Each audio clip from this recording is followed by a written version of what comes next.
Hey everybody, it's me again from the Gauntlet, getting ready to bring you a sixth video or show. Today it is January 11th, 2019, not 2018.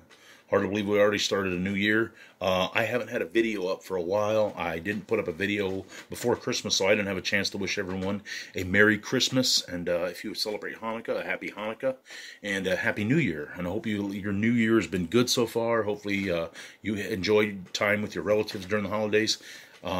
And hopefully if you went out and partook in the New Year's Eve pomp and circumstance and everything, that you were responsible and didn't drink and drive or use a drug and drive. Any of that stuff that's just stupid. You could kill yourself or kill someone else. And even if you don't die or kill yourself, you could hurt someone else. And your life will never be the same. Even if you don't get caught, the cops are going to make damn sure, them in the Department of Motor Vehicles are going to make sure you're paying for a long time, and a lot of ways paying. So don't drink and drive. I hope you had a happy holidays. As I said, I got 6 videos out there. I got 5 videos out there, excuse me. 2 of them are 2-part videos, and I ask you to watch the whole thing. Please watch the whole videos. You never know what you're going to learn, and because there's so many people out there today that are ill-informed, they don't know what's going on. They trust the media, stupidly, I might add, and they don't realize what's going on. They're being misinformed. The media is basically telling them one side, the far-left media. I mean, the Fox is about the only ones that are balanced, and even them, they're when you watch, look at the bottom of their ticker, the little thing in the bottom, sometimes you'll see things down there that don't sound so conservative. So when people say they're conservative, they're not. It's just that they come across conservative because by comparison, compared to MSNBC, CNN, ABC, they are compared to them, they would be. But the left has pushed the paradigm so far to one side that now things that are considered, years ago considered far left, now are considered in the mainstream. So it's sad. And that's why our side has gotten so far behind. And that's why we're losing the culture wars, in my opinion. On a lot of issues we are, not on everyone. I would ask everyone out there to watch these videos, to like, comment, share, subscribe. Hit the little red button down there, right? It helps me out. I rely on word of mouth through you. Tell people about it, to like, comment, subscribe, share. I'll continue to say that because I have gotten off to a slow start, and I knew I would because no one knows me. The show is called The Gauntlet. As I said, there's the 5 videos out there. Please watch them all and do whatever you can. I want to get the word out. I want to try and inform people. You never know where you can learn from, who you can learn from, because as I said, there's so much misinformation being put out there, and a lot of it's by people that are supposedly trusted sources, and they're not. The next 8 to 10 videos I had told you in the last 1 or 2 videos were going to be about single issue subjects per the cultural wars. So I want to tackle this one issue tonight. And if there's one issue that the left loses it over, I mean, they literally get their little panties in a twist and they just go nuts. And they still hate it. It's still the cause du jour of the left. They don't like when you attack any of their issues, or when you subscribe to, or like conservative issues, like when you defend gun rights for non-criminals, for decent people, law-abiding citizens, when you defend gun rights, when you attack feminism and say feminism's not good, when you would like the nuclear family the way it was, man and woman, if you are against open borders because you're not an idiot and you know open borders is actually destroying this country. Any of that stuff they get mad about. There's one thing that they lose it over, and that is the issue I'm going to tackle tonight, is the gay homosexual agenda. A very most invasive and pernicious movement if I've ever seen one. And people walk on eggshells around this movement, and I get sick of it. It's not right. And I get tired, so sick of people, Republicans. See, I'm not even a Republican. I'm a conservative independent. Full disclosure. I get so sick of even conservatives, so-called conservatives. One of the conservative tenets, I mean, if you're not a conservative, you should know, if you don't know what a conservatism means, it means small government. It means reverence for God and Jesus. Even if you're not a Christian, you're not going to be hostile towards it. Kind of like Constantine in the Eastern Roman Empire. He wasn't a Christian, but he didn't persecute like Diocletian did, and like Nero and them, some of these other Roman emperors and people. He let it thrive. He wasn't a Christian himself, and as a result, the Western Roman Empire collapsed. The Eastern Roman Empire under Constantine thrived. And it went long after the Western Roman Empire collapsed. It was sacked by barbarians. But that's because Constantine didn't attack Christianity. He may have not been a Christian, but he let it thrive. But all these things, defending the life of the unborn, defending marriage as a man and woman, all these things are conservative tenets.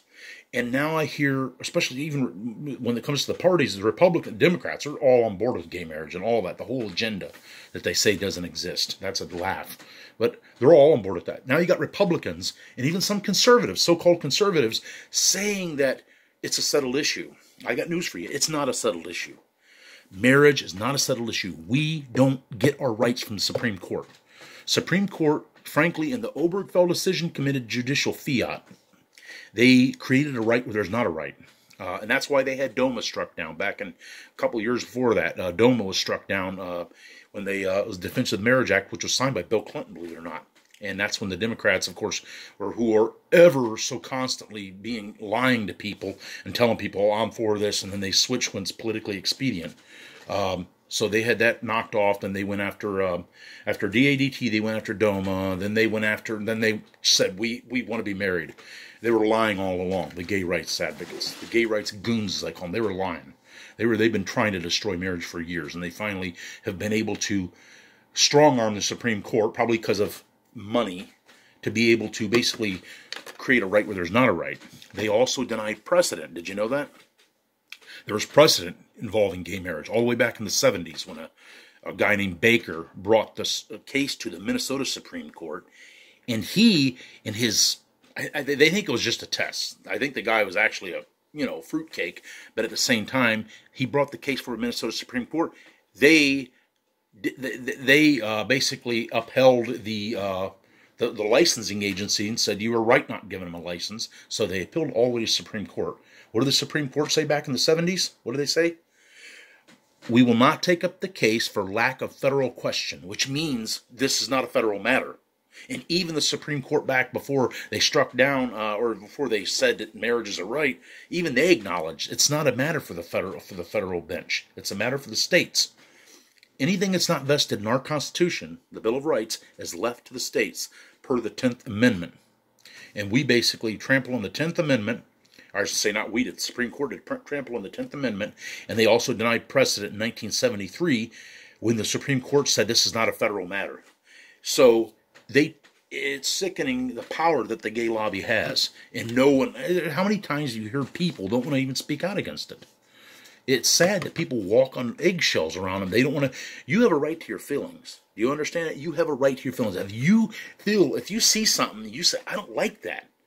You have a right to say that. I don't care who's offended by it. I'm not telling you to go out of your way to offend people, but you have a right to your opinions. You have a right to what you believe. So they denied precedent in the Supreme Court. They committed fiat, creating a right where there's not a right. Marriage has never been a right. It's never said anything about it in the Bill of Rights, never said anything about the Constitution. By the way, to the idiots on the other side, the 14th Amendment is not for whatever cause the left wing wants to use to get what they want. 14th Amendment was meant for runaway slaves, specifically.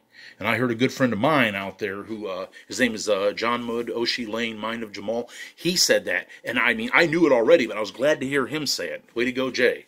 It's for runaway slaves so they would be able to go to another state that didn't have slavery laws and they could be free. That's what it's for. It was not for gay rights. That's a bunch of bull. Having said all that, as I said, this is a contentious issue. And all the issues I tackle, this is the one it's going to get a lot of blowback on because they have a lot of money and they have bigger mouths. And they will continue to fight because they're vocal. Our side's not. I would say that if I had to go down, if you really look at the people, nail them down, I would say 40% of the people out there are against gay marriage. Even though they say it's settled law, it's not settled law. If abortion is not settled law, people still fight against that. Roe v. Wade, according to some people, will say that's settled law. But it's not. Because the Supreme Court does not decide rights. They don't decide laws. They interpret them. People need to fight back. People need to say, stop thinking the Supreme Court is our God. They're not. Our rights are inalienable from God. We are endowed by our Creator with certain inalienable rights. Not we are endowed by the Supreme Court with certain inalienable rights. Do you understand that? That's in the Constitution and the Declaration of Independence, both very sacred texts. And the Constitution is not a living, breathing Constitution, you dumbbells. It is a document. You might as well just wrote it in stone like they did the Ten Commandments. Our founding fathers were smarter than these idiots today that think they're smart. One thing, my problem is not with the rank and file, as I told you earlier. I don't care what people do in the privacy of their own home. I also would tell people, never harm anyone. Never physically assault someone because you don't like them or because you find them sick. Do not ever do that. That's no one's right to hurt people. To lay your hands on someone is not a right. So never do that. I would never subscribe to that. I would never condone that. Having said all that, I would say this. If people act out in front of you and they do things in front of you that frankly are sick and abnormal, you have a right to react. You have a right to roll your eyes, to say that's sick, to say I want to get away from that.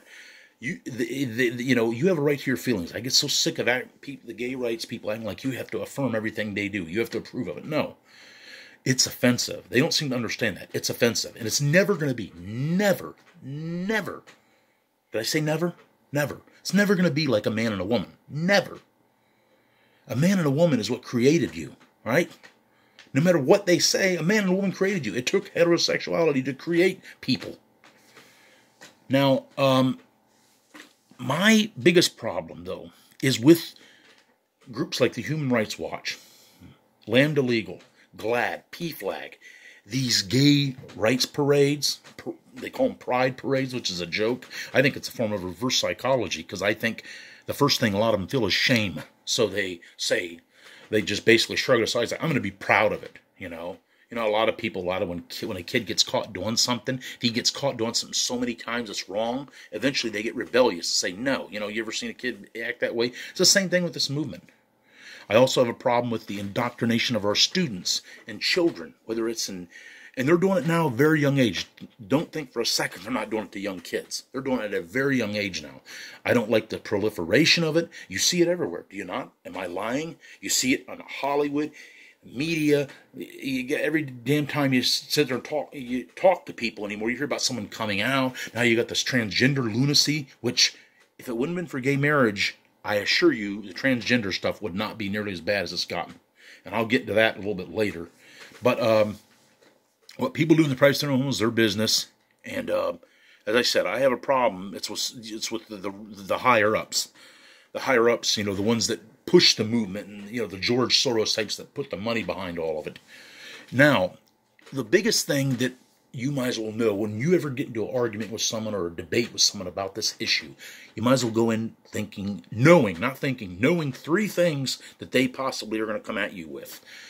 The first thing is their favorite. You're hateful. You're a homophobe. All right. First of all, homophobe is a BS word. It was made up. It literally translates to fear of homosexuals. I assure you, most people, such as myself and other people, don't have a fear of homosexuals. We're offended. We're sickened by it. Now, my feelings technically don't matter, but when it does come to policy and society and civilization, we all have a right to say it. And the majority should always rule. The majority should be the ones that make up law and stuff. It shouldn't be a minority unless it's a right. A right is not marriage. Marriage has never been a right, never said in the Constitution. So don't give me that BS. Just get the hell out of here. It's not a right. And as I said, the Supreme Court took it into themselves to make a right where there wasn't a right. But they're going to come at you with you're hateful, you're homophobe. If they can't get that way, they will say, well, you're ignorant or uneducated, as if to assume. We all know what they say about assume, as if to assume that if you're educated, you automatically have to agree with it or have no problem with it. You just have to affirm and smile and say, oh, that's brave. No, it's not. It's not. It's sick. Now, if they can't get you with hateful or homophobe or ignorant or uneducated, the other thing they're going to get you with, well, methinks thou dost protesteth too much. I've heard that one saying all the time, basically implying that you protest too much because you're secretly one yourself or you're closeted. Once again, another bull argument, right? These are all nothing but censorship tactics. So when you go into a debate, if you are passionate about what you believe in, conservative ideals, You might as well go in knowing that from the get-go. They're going to do that. They're going to use these censorship, silencing tactics, basically out of the book of Saul Alinsky. They're going to make you look like the villain because you rightfully speak out about something that you know is wrong, that our society should not be condoning, that our society should not be celebrating, certainly not sanctifying in marriage. We have kids out there that are being exposed to this trash. Have you ever heard of something called the Folsom Street Parade?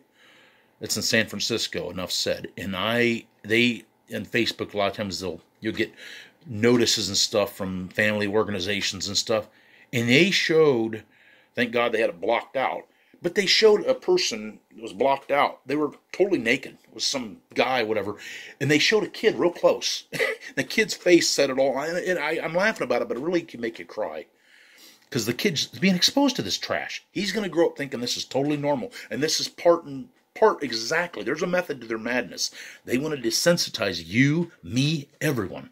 They want to make it look like it's mainstream. That's what they want to do, mainstream it. So that's why they're starting younger and younger. That's why I tell people, listen and listen carefully. If you have children, you damn well better make sure that you are talking to them every day. Make sure that you are their biggest fan. Make sure you are their biggest supporter. Make sure you're talking to them. Communicate with your child. Making sure you know what they're learning in school. Because I assure you, a lot of times they're not going to tell you what they're learning.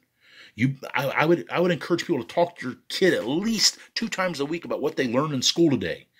Tell them you love them every day. Tell your child you love them. Make sure they know that you are the final authority, not the schools. I don't give a damn what the schools say. Something's happening right now in Nevada schools that people talking about using correct gender pronouns to telling students, and somehow students can get in trouble. I don't know the whole story about it. Maybe I'll try and get that some other time. That's bull. You're a parent. You have every damn right. That child is your responsibility, not the state's. As long as your child ain't going around hurting people, whatever, then your child has every right to, if Billy thinks he's Melissa all of a sudden, your child doesn't have to call Billy she or her. I don't care what they wear. If they wear frickin' a dress and lipstick, it's still a guy. Having said all that, I've kind of went off the track. Now, this is probably going to be a 2-part video show, so bear with me. I'm probably going to cut off at a certain time and load it, and then, excuse me, drink. But I'm probably going to cut off after a certain time and do a second part, because this is going to be a long video. I have a lot of material, and I hope, as I said, I hope you'll stay with me. I'm going to take you back a little bit to the history of why this whole movement has gotten so powerful, where it came from, yada, yada. You can tell I watched Seinfeld a lot, or I did. Now, the gay rights movement really, if you want to trace it really far back, really, to be honest with you, you might find this hard to believe. The real roots of it trace back to the late 19th century in Europe, almost right around the same time that the socialism and communism started picking up a little bit of steam. There's a guy named Harry Hay Jr. to be exact. Now, the thing that's funny is he was not even American. He was actually born in Great Britain, I believe Sussex. I think he was born in 1912. He started something in the 1950s here in America called the Mattachine Society, group of fruitcakes. Now, he also started another group called the Radical Fairies. That's no lie, that's no pun. He actually started Mattachine Society and Radical Fairies. These are 2 groups, both gay groups, and they were in the early thing. The women's answer to this, for the lesbians, this came a little bit later, probably about 10, 15 years, maybe 20 years after the Mattachine Society, was called the Daughters of Bilitis. All 3 of these groups sought to mainstream homosexuality and make it acceptable. And the thing that people don't understand about the gay so-called rights movement, I say rights because that's not what they're after. They're not after rights. They don't know what rights are. They want affirmations, what they want. They don't want you to roll your eyes. They don't want you to say, that's wrong, that's sick, I'm offended by that. I will continue to repeat this to you over and over. You have a right to your feelings. What you don't have a right to do is to hurt people physically, to touch them, to go around harassing people. You know, that needs to be said, because I know that inevitably they'll sit there, oh, you tried to foster certain, hey, no, I didn't. I'm just telling the truth and you don't like it. But the Harry Hay, who was the early proponent in gay rights groups, the Mattachine Society, Radical Fairies, He also, a lot of people don't realize this, he supported NAMBLA, the early gay rights movement. NAMBLA, or not NAMBLA, the pedophiles were part of it. It was only after they realized that there's no way they're going to gain acceptance and recognition if they continue to allow the pedophiles part of it. So they divorced themselves at a political expediency. But Harry Hay wanted NAMBLA to be involved. NAMBLA stands for North American Man-Boy Love Association. It's a group of pedophiles is what it is. They call themselves boy lovers or child lovers.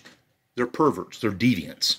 There's nothing normal or good about a 30-year-old, 28-year-old man touching a 12-year-old boy or a girl. There's nothing normal with that. It's sick. It's pedophilia. As far as I'm concerned, if I had my way, they'd be hung. Either you're going to be hung or you're going to be reformed, if it's possible. Now, Harry Hay, the gay rights movement, really, it didn't really start picking up steam till guess when? You could trace it back to the 60s, the counterculture of the 60s. In the 60s, we all remember what was happening in the 60s, very turbulent times. There's all kinds of crap going on. And where did people flock to in the 60s? What was the hippie mecca of the 60s? If you said San Francisco, you're right. You all remember a lot of the group, the Summer of Love, Monterey Pop Festival, of course, 69 was Woodstock. Everyone fled to San Francisco because they wanted to, this basically was nothing more, the counterculture was nothing more than rebellion to the generation before, the World War II generation. God bless the World War II generation, but I kind of have a problem with them, because as much as I God bless them, they destroyed Nazism and Imperial Japan, they came home and they kind of let their kids just kind of do what they wanted. When their kids started coming back in college, started espousing and talking wacky stuff like, oh, we should at least listen to keep an open mind, their parents just said, no, you're not going to start talking like that. You're not going to start thinking that way because that's a warped way of thinking. I'm all for you having an open mind, but you need to have a filter on it, a filter in your mind. You can't just, you ever heard of the saying junk in, junk out? That's what you have in college campuses today. They've been filling their head because kids, when they're even early 20s and below, they're very naive. And the older people know that. You've got a group of freshmen, sophomore, people in their early 20s and 18, whatever, maybe even 17. You put a person 40 years old in front of them or 35 and older, they're absolutely going to listen to them because they're like, not only are they that age, they're older than me, they're a professor. What they're saying must be right. They wouldn't lead me astray. But guess what? They did lead them astray. The baby boom generation was the counterculture of the 60s. Now, I remember, to be more specific, they didn't just go to California. You know where they went in California? San Francisco. Big shock. Haight-Ashbury, you've heard all about it. This is where a certain other, the offshoots of the hippie movement settled down at. You ever heard of the Castro District? Right? That's a huge gay rights or gay group, or gay subsection in San Francisco. There ain't no surprise if you know about the counterculture movement in the 60s and the hippies that they would be part of this movement. Because I remember there was a documentary years ago. This is, good Lord, 20 years ago or more. They were talking to a lot of these. They had I guess a person would be called a man on the street or a woman on the street, going around talking to all these people that were hanging out on the sidewalks, playing their guitars, hippies and love beads and whatever like that. And they started talking to them and actually asked them, what'd you come here for? What was there for? And a lot of them, just to be free, this is. And I remember one person saying, well, we want to experiment with the mind, drug experimentation. We want sexual experimentation. Like I said, they wanted to throw off what they called oppressive things. With their mom and dads were from a very devout Christian upbringing. They were from the Depression, and they were very stern and decent people. And men were men and women were women. That's the way it should be. When I say men are men and women are women, I don't mean that men should go out and like NASCAR and chew tobacco, and I ain't talking about that. I'm not even talking about a guy like in football, but you should know what I mean. A man should be a gentleman, a woman should be a lady. And that's the way the World War II generation was, but they didn't realize what was happening on college campuses. Remember I told you about the second or third video I said what was happening in the 50s? And that's when this whole Mattachine Society started out, 1950s. There's another little caveat for you might say. Harry Hay was a avowed socialist and communist. Big shock there. And the 1950s is when a lot of these 40s and 50s is when these scumbags from Germany, the far left, the cultural Marxists, came over to the United States. The World War II generation didn't realize after beating the Nazis and Japs, they had to fight another war at the home front, a cultural and an ideology war, if you will. And unfortunately, they kind of fell asleep at the wheel, and now look what we have now. We have a very, I'm not going to say, very blanked up society now. And when you look at what was the capital of the, as I say, sometimes I lose my train of thought. The capital of the whole counterculture, the hippie movement, was San Francisco. And as I said, the Castro district's there. Now, if back in the mid-'80s, I remember very much hearing about this guy named Rock Hudson. Now, if you don't know who Rock Hudson is, he's an actor. He was back big in the 50s and 60s. And I knew a little bit about him. I remember hearing a little bit about him, not a whole lot. I remember he played on a series called The Martian Chronicles. It was on TV. And either way, I had heard about him. I heard I always thought he was a ladies' man. Big surprise there. But I kept on hearing about him in the news. That back then it was new. And you start hearing about him. Oh, he's got HIV, or back then they called it just AIDS. They didn't really, HIV was definitely part of it, but they basically just said AIDS back then, acquired immunodeficiency syndrome. And of course, I was like, what is this all about? This is all over the news. I mean, it was the big thing. If you're my age or even a little bit younger, maybe a little older, you remember it very well. It's all over the news. And they started talking about it a lot, AIDS. And they said he's got AIDS. And of course, I didn't know exactly. I was 14 at the time, 15. I was like, Dad, I started talking to my dad about it, asking him about it, quizzing him about it. What's all this about? What's Rock Hudson, AIDS, blah, blah. He starts getting into the subject. Well, he's got AIDS and he's probably going to die, even though we didn't know much about it. And I started asking him, how did he get it? And now here's where the gay rights goons will get mad, but it's a fact. He got AIDS because he was gay. Right now, am I saying gays are the only ones that get it? No, they don't. But they're still overwhelmingly the largest demographic of new cases. If you want to go to the WHO or the CDC, they'll tell you there's 67% of the new AIDS cases are homosexuals or bisexuals. There's a reason for that. Once again, it's called relevance. It's basically nature's way of saying, stupid, what are you doing? You're putting your man parts somewhere where they shouldn't be. Now, as I said, I started asking about this. My dad started telling me about Rock Hudson. I was like, okay, he said what do you mean gay? I was like, I kind of had an idea what it was, and this just shows you how awesome it was back then to live. I was just, 14 at the time, getting ready to turn 15. I knew things. I was aware of certain things, but it wasn't just so punched into my mind.